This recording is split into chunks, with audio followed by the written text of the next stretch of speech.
हर हर महादेव, देवों के देव महादेव के चरण में प्रणाम करता हूँ। दुर्गा माँ के चरण में प्रणाम करता हूँ। सरस्वती माँ के चरण में प्रणाम करता हूँ। गणेश भगवान के चरण में प्रणाम करता हूँ। गुरु भाई गुरु बहनों के चरणों में प्रणाम करता हूँ। अपने माता पिता के चरण में प्रणाम करता हूँ। कहानी को अंत तक सुनिएगा, कहानी को पूरा सुनिएगा। आधा कहानी सुनने से शिव गुरु का अपमान होता है, पूरा सुनने से ज्ञान होता है। एक गांव में बैजू और नरसिंह नाम के दो भाई थे आपसी। दोनों भाई में बंटवारा हो गया था। बैजू था जो बहुत ही गरीब था और इंसान था। वो ज्यादा बेईमानी लोभी नहीं करता था किसी से। और नरसिंह था, वो थोड़ा संपत्ति में अधिक था, लेकिन उसके मन में छल कपट बचपने से ही भरा हुआ था। उसका औरत था जो भी एक नंबर का दुष्ट विचार के थी। वो किसी को आगे बढ़ता देख के उसे संतोष नहीं होता था। वो लगता था कि हमसे आगे वो कैसे बढ़ जाएगा, सबसे ज्यादा हम ही इस गांव में टोला टाटी सब में रहूं। और किसी को गरीब देखकर और दुख देखकर उसको बहुत अंदर अंदर खुशी होता था। बैजू एक गाय पोस के रखा था और बैजू के पत्नी उसको सेवा टहल बहुत करती थी। बैजू दिन भर काम करके मजूरी करके कहूँ से लाता था और बैजू के पत्नी दोनों प्रेम पूर्वक आनंद से खाते थे। और गाय जो भी दूध करता था उसे कुछ खाती थी और कुछ बेचती थी, जिससे उसको सानी पानी खल्ली चुनी हो दोनों बहुत ही खुशी खुशी जीवन बिता रही थी।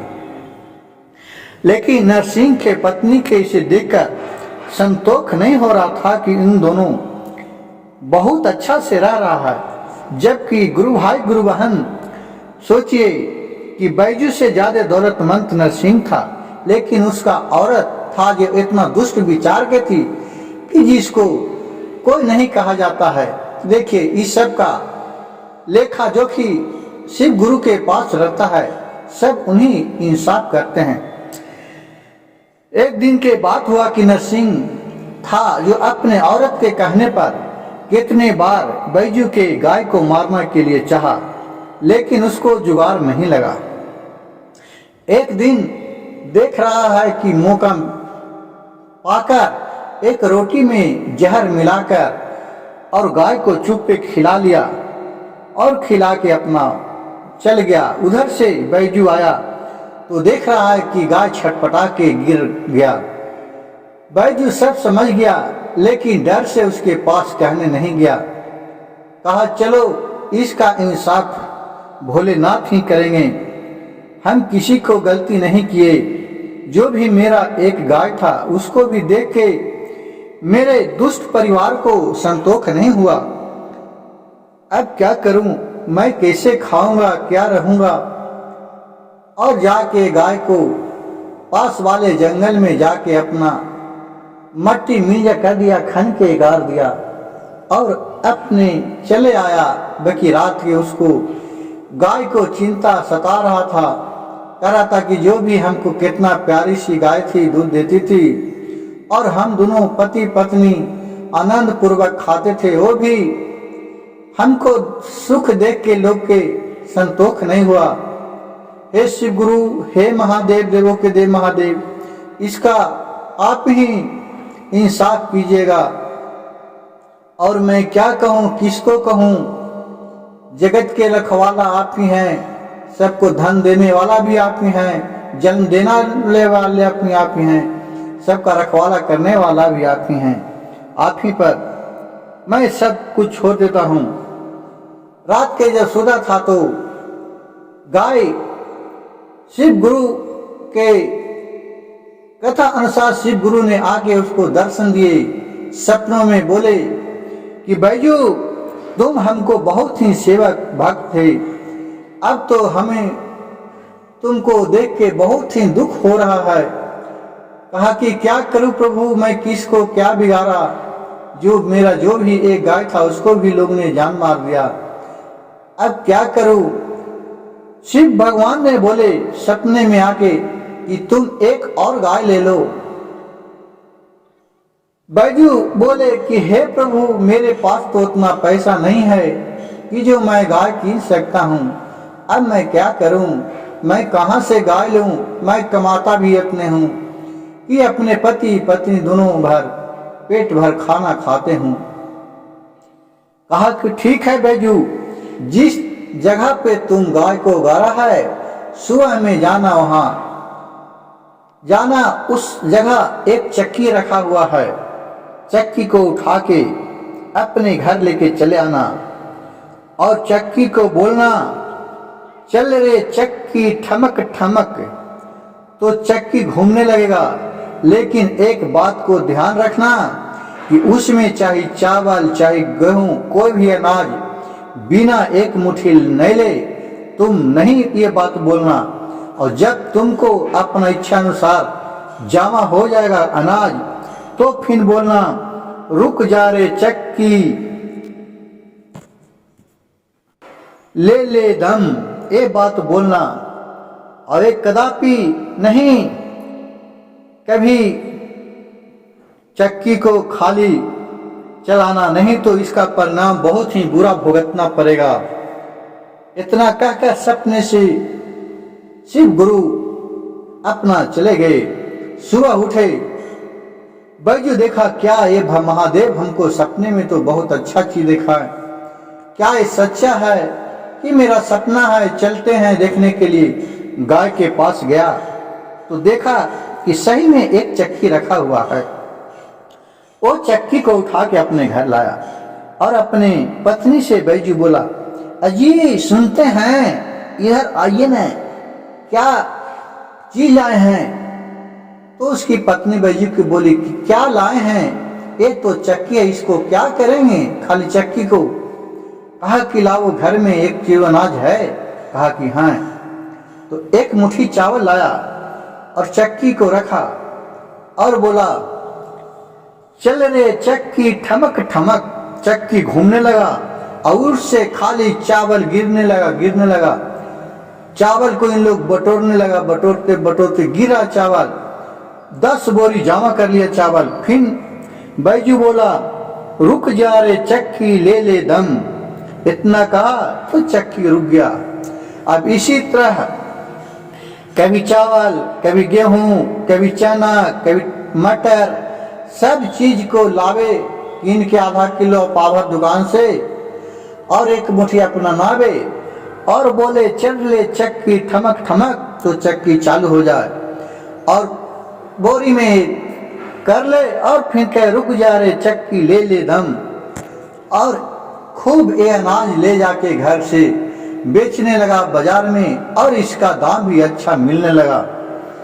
और इसी तरह बेचते बेचते इसको देख के इसका भाई था, इस जो नरसिंह, वो कहा कि मेरे भाई के इतने पास कहाँ से संपत्ति आ रहा है, नहीं कहूँ जा रहा है न कुछ कर रहा है, चलो इसको मैं पीछे करता हूँ। उसको जो नरसिंह की औरत थी बैजू के पत्नी से बोली, अहे तुम्हारे पति कहाँ जाते हैं? क्या डकैती करते हैं कि चोरी करते हैं जो तुम्हारे पास इतना सामान आता है तुम बाजार में बेचते हो? जरूर तुम्हारे दाल में काला है, तुम बताओ, नहीं तो मैं पूरे गांव वाले को बता दूंगा। कहा कि तुमको जिसका इच्छा है जिसको बता दीजिए, उससे हमको क्या मतलब है, सब शिव गुरु के महिमा से होता है। लेकिन फिर नरसिंह के औरत को संतोष नहीं हुआ। वो नरसिंह के बोला कि जी जाओ तो बैजू के पीछे पीछे, तुम इसका पीछा लगो, कहाँ से इतना अनाज लाता है। बैजू के पीछा नरसिंह धरा तो देख रहा है कि जाके वो चक्की में रात में अनाज नाया एक मुट्ठी और बोल रहा है चल रे चक्की ठमक ठमक, और चक्की घूमने लगा और खाली अनाज गिरने लगा। इसे देखकर ये समझ गया कि अच्छा यही चक्की का कमाल है, ये लग रहा है कि ये बहुत ही मायावी चक्की है, चलो इसको। और आधा बात ही सुना और वहां से इतने बात सुना और जाके अपने पत्नी को बोला, कहा कि चलो अब इसको मैं चुरा लेता हूँ। दूसरे दिन जुगाड़ लगाया नरसिंह ने, और जब बैजू ने सुता था तो रात में गत्ते आया और इसका चक्की लेके अपने घर चला गया और बोला, चल रे चक्की ठमक ठमक। और उसमें अनाज नहीं आया था, क्योंकि बात वो नरसिंह था जो आधे सुना था, पूरा बात नहीं सुना था। गुरु भाई गुरु बहन, इसी से कहा जाता है कि किसी भी चीज को सुनिए तो पूरा सुनिए, ताकि पूरा ज्ञान लीजिए। अधूरा ज्ञान लेने से आधा ही ज्ञान होता है। जिस तरह नरसिंह ने आधा ही बात सुना और अपने चक्की को लेके चला गया और बिना अनाज नाए वो बोल दिया चक्की को, चल रे चक्की ठमक ठमक। चक्की घूमने लगा, लेकिन चक्की में कुछ अनाज नहीं नया था। वो पूरा घर को हिलने लगा, पूरा ईंटा कवरने लगा, पूरा मकान उसको था जो सब गिर गया और चिल्लाने लगा, नरसिंह बचाओ बचाओ बचाओ।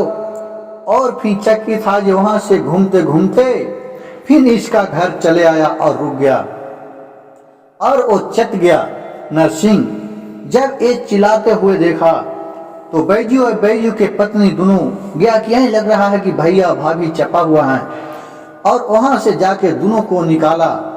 फिर देख रहा कि बहुत ही दर्द इसको हो रहा है। फिर जाके दोनों को हॉस्पिटल में भर्ती किया, फिर वहां इलाज करवाया, जो भी खर्चा लगा बैजू और बैजू के पत्नी दोनों उसको दिए। और फिर अपने उन लोग के ठीक हो गया तो घर लाए। घर लेला के बाद बोले कि भाई नरसिंह भाई, तुम कैसे, तुम्हारे ऊपर घर गिर गया।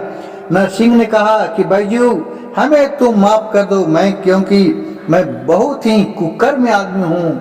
मैं अपने पत्नी के कहने पर तुम्हारे चक्की को चुरा के ले गया था, और जैसे तुम बोला था उसी तरह मैं बोला कि चल रे चक्की ठमक ठमक।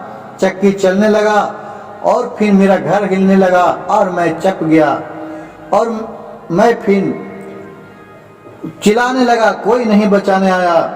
भाई तुम ही आज मेरे बचाने आया। मैं तुम्हें ऊपर कितना कष्ट दिया अपने पत्नी के चक्कर में। गुरु भाई गुरु बहन, इस कहानी से हमें शिक्षा मिलता है कि पत्नी, बाजे पत्नी इतना दुष्ट विचार की होती है कि जिसका कुछ कहा नहीं जाता है। सबका इंसाफ करने वाला गुरु शिव गुरु महाराज है, देव हैं, देवों के देव शिव गुरु के चरणों में प्रणाम करता हूँ। और मेरा वीडियो अच्छा लगे तो गुरु भाई गुरु बहन मेरे चैनल को सब्सक्राइब कीजिएगा, लाइक कीजिएगा और शेयर कीजिएगा, ताकि ऐसा कहानी आप लोग के साथ भेजा करूं। हर हर महादेव, घर घर महादेव।